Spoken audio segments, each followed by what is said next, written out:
အစ္စလမ်ဘာသာနောက်လိုက်1.32 ဘီလီယံလောက်ရှိတဲ့အစ္စလမ်ဘာသာဟာကမ္ဘာမှာဒုတိယအကြီးဆုံးနဲ့အလင်းမြန်ဆုံးကြီးထွားလာနေတဲ့ဘာသာဖြစ်ပါတယ်2010နဲ့2020ခုနှစ်ကြားမှာမွတ်စလင်လူဦးရေဟာ348တန်းလောက်တိုးလာခဲ့ပါတယ်အစ္စလမ်ဘာသာကပရောဖက်မိုဟာမက်နဲ့ကုရ်အာန်ကျမ်းရဲ့သင်ကြားမှုတွေကိုအခြေခံထားပါတယ်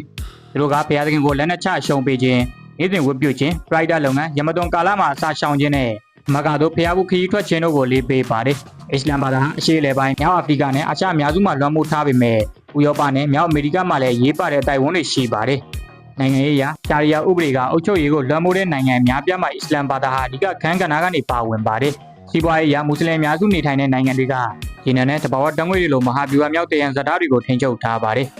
ယဉ်ကျေးမှုအရအစ္စလမ်ဘာသာကအနုပညာဗိဓုကလက်ရာစာပေနဲ့သိပ္ပံပညာတို့ကိုပံ့ပိုးပေးနေပါတယ်သူတို့ရဲ့လျင်မြန်ကြီးထွားမှုကကမ္ဘာနဲ့ဩဇာတိုးပွားလာတဲ့ကမ္ဘာတစ်ခုဖြစ်စေပါတယ်လူဦးရေထက်ကျော်လွန်ပြီးအစ္စလမ်တက်ရောက်မှုကိုမွတ်စလင်အများစုရှိတဲ့နိုင်ငံ58နိုင်ငံကိုကိုစားပြုတဲ့အစ္စလမ်မဲပူပေါင်းဆောင်ရွက်ရေးအဖွဲ့လိုနိုင်ငံတကာအဖွဲ့အစည်းတွေမှာလည်းတွေ့မြင်နိုင်ပါတယ်